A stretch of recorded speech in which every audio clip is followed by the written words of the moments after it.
Dear students, wish you a very good morning and warm welcome to my YouTube channel English Arena. We are discussing speaking course videos and we have discussed two videos based on pronunciation. In the first video, there was an introduction to the pronunciation of English language, English alphabet, English words, English sentences.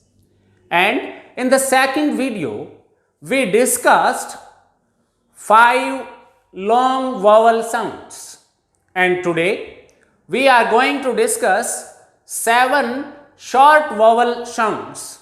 आज हम short vowel sounds discuss करेंगे. इन vowel sounds को हम monophthongs कहते हैं. There are 12 monophthongs means 12 pure vowel sounds in English language. उन 12 vowel sounds में से हम जो 5 लॉन्ग वॉवल साउंड्स थी वो हम ऑलरेडी डिस्कस कर चुके हैं और आज हम डिस्कस करने जा रहे हैं शॉर्ट वॉवल साउंड्स. जो लॉन्ग वॉवल साउंड्स थी ई, ओ, आ, अल, ओ, ये हम पहले से ही इनके एग्जाम्पल्स के साथ डिस्कस कर चुके हैं और आज हम डिस्कस करेंगे short vowel sounds. Short vowel sounds with examples. और आपको भी एक असाइनमेंट मिलेगा कि आप प्रत्येक शॉर्ट वॉवल साउंड से रिलेटेड 5-5 अपने वर्ड्स भी लिखें या जब भी आप रीडिंग करें तो आपके समक्ष जब ये वोवल साउंड आए तो वहां से आप वो वर्ड उठाकर अपने इस लिस्ट में अवश्य लिखें और 10 वर्ड्स के इस लिस्ट को कंप्लीट करें ताकि आप वोवल साउंड से अच्छे से परिचित हो सकें. सबसे पहले हम बात करते हैं ई, शॉर्ट ए. ये शॉर्ट वोवल साउंड्स हैं. ये इनके सिंबल्स हैं जो मैंने यहां लिखे हैं. इन सिंबल्स को आप अपनी नोटबुक में लिखिए और इन सिंबल्स से एक बार अच्छे से गो थ्रू हो जाइए ताकि आप इनकी साउंड्स को अच्छे से समझ सकें. हम हिंदी से भी इस साउंड को समझने की कोशिश करेंगे कि हम हिंदी में जब ये सिंबल हमें दिखे तो हम उसे किस तरीके से प्रोनाउंस करेंगे. ए, ये शॉर्ट वॉवल साउंड्स हैं. हमने इसके कंपैरिजन में ई जो हम पहले डिस्कस कर चुके हैं लॉन्ग वॉवल साउंड. आज हम डिस्कस करेंगे ए. इस वॉवल साउंड को इन सिंबल्स को 2 स्लैंट लाइंस के बीच में लिखा जाता है जैसे इनको लिखा हुआ है ए. आइए हम कुछ वर्ड से इसकी प्रोनाउंसिएशन को अच्छे से समझने की कोशिश करें. हिट, शिट, पिन, फिल, इल.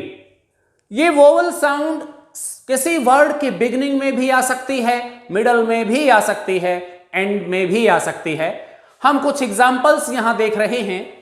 हिट, शिट, पिन, फिल, इल. यहां पर हमें लॉन्ग वोवल साउंड ई का यूज नहीं करना है. बोलते समय हम ये नहीं कह सकते हीट, सीट या फील क्योंकि ये दूसरे वर्ड्स हो जाएंगे और उनका मीनिंग कुछ और होगा. Pronunciation based meanings. यहां हम कोशिश कर रहे हैं स्पेलिंग और प्रोनाउंसिएशन में रेगुलरिटी लाने की कि हम किस तरीके से जो 1-to-1 करस्पॉन्डेंस स्पेलिंग और प्रोनाउंसिएशन में नहीं है उसको समझें ताकि हम प्रोनाउंसिएशन करते समय कोई गलती ना करें और इंग्लिश स्पीकिंग कोर्स में हम वर्ड्स का सही और करेक्ट प्रोनाउंसिएशन सीख सकें. यहां पर शॉर्ट ई हिंदी में अगर हम स्मॉल ई और ई के बीच के अंतर को अच्छे से जानते हैं वही डिफरेंस यहां इस साउंड और इस साउंड ई के बीच है. आइए नेक्स्ट साउंड की चर्चा करें. इस प्रकार से 2 स्लैंट लाइन के बीच में स्मॉल लेटर ई जैसी शक्ल का ये सिंबल जिसे हम साउंड में हिंदी से ए कह सकते हैं. फॉर एग्जाम्पल पेट. प और ट के बीच में जो साउंड आती है उसे हम इसी साउंड से प्रकट करेंगे, इसी साउंड से लिखेंगे. For example pet, pen, egg, यहां पर ये इनिशियल पोजीशन पर है ये साउंड, बेड, मैन। इस प्रकार से हम इस साउंड को प्रोनाउंस कर सकते हैं। आपको भी इसी तरीके के 10 मोर वर्ड्स लिखने हैं इसी लिस्ट में। Next is a. ये दो स्लैंट लाइन के बीच में एक्स जैसा ये लेटर, ये सिंबल, जो कि प्रोनाउंसिएशन है इस साउंड ए का, कंप्लीट ए। इसको हम पूरा ए बोलेंगे जब भी इन वर्ड्स को प्रोनाउंस करेंगे। For example, man, bat, hat, Apple, dam. ये जो ग्रीन इंक से जो मैंने अंडरलाइन जो लेटर्स किए हुए हैं, इनकी साउंड यहां इस सिंबल से प्रकट की जाएगी, प्रदर्शित की जाएगी। यहां पर मैंने इनके सामने एक एक वर्ड को ट्रांसक्राइब करके भी लिखा है, अर्थात उनका ट्रांसक्रिप्शन भी लिखा है। Transcription means way of pronouncing a word.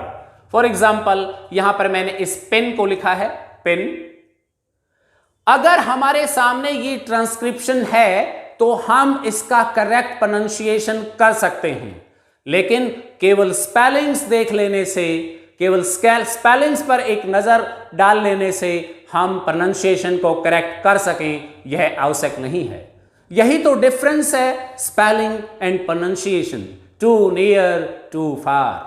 कई बार तो वो स्पेलिंग और प्रोनाउंसिएशन आपस में बहुत नजदीक होते हैं, निकट होते हैं, they are too near, and sometimes they are too far, बहुत दूर भी होते हैं। बेड, यहां पर इस बेड और इस बेड में आपको कोई बहुत ज्यादा अंतर नजर नहीं आएगा, परंतु this is pronunciation and this is the written symbolic form. Next is a, man, bat, hat, apple, dam and so on. Man, इस प्रकार से हम लिख देंगे। Next is o. O means short vowel sound o. For example, hot, pot, what. यहां पर आवश्यक नहीं है कि एक लेटर ओ ही इस ओ साउंड को प्रोड्यूस करे। नो, ऐसा जरूरी नहीं है।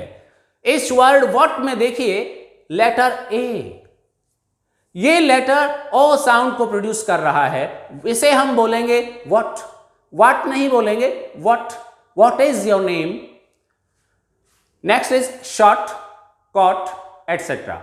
ओ साउंड, यहां पर मैंने ट्रांसक्रिप्शन लिखा है पॉट वर्ड का, पे और ओ की साउंड पॉ, ओ, ट, पॉट।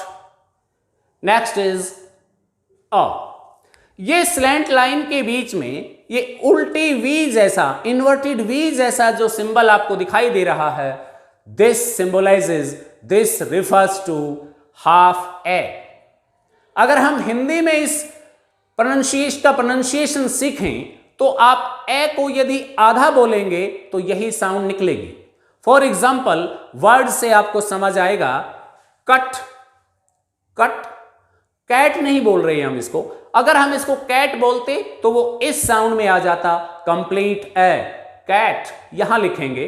फॉर एग्जाम्पल, अगर हम कैट लिखते तो इसको ऐसे लिख देते, कैट, ये कैट बनता है। लेकिन कट, कट को हम इस प्रकार से लिखेंगे, केवल इस साउंड का डिफरेंस है, ये कंप्लीट ए की साउंड है, ये हाफ ओ की साउंड है। हम बोलेंगे कट, अब क और ट के बीच में एक छोटी सी ध्वनि आती है जिसे हम अ कहते हैं, हट, शट, ब्लड। ये बेशक डबल ओ, ओ है, लेकिन यहां से जो साउंड निकल कर आती है वो है यही साउंड, अ साउंड। इस साउंड को हम इस प्रकार से लिखेंगे, ब्लड, ब्लड नहीं कहेंगे, ब्लड, बट एटसेट्रा। इस साउंड को अगर हमें लिखना होगा तो हम इसको इस प्रकार से लिख देंगे। नेक्स्ट इज ऊ साउंड। इसके कंपैरिजन में हमने ये लॉन्गर ऊ साउंड हम पहले से डिस्कस कर चुके हैं, आज हम डिस्कस करेंगे ऊ। फॉर एग्जाम्पल, पुट, वुड, ओ मिलकर एक स्मॉल ऊ साउंड को प्रोड्यूस करते हैं इस वर्ड वुड में।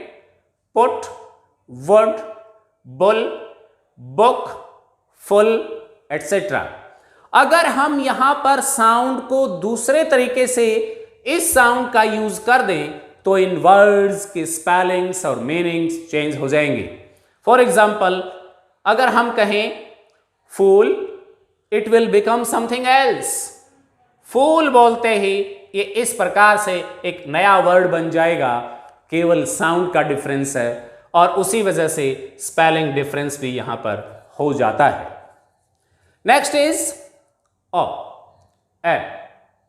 ये जो साउंड है ये ए का भी 1/4, हमने 1/2 को यहां देखा था, यहां पर इसको 1/4 साउंड कहेंगे, 1/4 of a, and it will become एगो, एगो, about, afraid, another, father. At the end, and में जो साउंड आएगी फादर, ये वाली साउंड आएगी फादर। ए को बिल्कुल छोटी सी ध्वनि हमें यहां सुनाई देगी, फादर, एगो, एगो। ये इनिशियल पोजीशन पर ये साउंड है। ये साउंड्स बिगनिंग, मिडल और एट द एंड पोजीशन हो सकती हैं। अगर हमें इन शॉर्ट वॉवल साउंड्स का प्रोनाउंस करना आता है तो हम इन वर्ड्स को ट्रांसक्राइब कर सकते हैं, लिखे हुए वर्ड्स को करेक्ट प्रोनाउंस कर सकते हैं और करेक्ट प्रोनाउंस्ड वर्ड्स को स्पेलिंग्स में सही सही लिख सकते हैं। हम एक सामंजस्य स्थापित कर सकते हैं स्पेलिंग और प्रोनंसिएशन के बीच, और वही तो हम करना चाहते हैं, वही तो हम सीखना चाहते हैं। स्पेलिंग, प्रोनंसिएशन, रेगुलरिटी, किस प्रकार से हम उनको रेगुलर करें। अगर हम इस इंग्लिश लैंग्वेज की डेप्थ में जाएं और इस फोनेटिक्स को सीख लें तो हमें लगेगा कि यहां कोई बहुत ज्यादा 1-to-1 कॉरेस्पॉन्डेंस की कमी नहीं है। हमें केवल इन साउंड्स से परिचित होना होगा। 44 sounds produced by 26 letters of English alphabet. अगले वीडियो में हम डिस्कस करेंगे डिफ्थॉन्ग्स और ग्लाइड्स। डिफ्थॉन्ग्स और ग्लाइड्स, हमने यहां 12 प्योर वॉवल्स को डिस्कस किया है, जिनको आर्टिकुलेट करते समय, जिनको प्रोनाउंस करते समय there is no restriction of air in the mouth cavity. कोई रेस्ट्रिक्शन नहीं होता, without any restriction air comes out. इसका प्रोनंसिएशन के लिए हम पहले से भी कुछ चीजें डिस्कस कर चुके हैं। आइए अब हम डिस्कस करते हैं ग्लाइड्स और डिफ्थॉन्ग्स, जिनके प्रोनंसिएशन में प्रोनंसिएशन की क्वालिटी चेंज हो जाती है। हम उस वॉवल साउंड को शुरू में कुछ बोलेंगे और लास्ट में बोलते बोलते वो क्वालिटी चेंज हो जाएगी। और किन किन वर्ड्स में हम उनका यूज करते हैं, आइए देखें।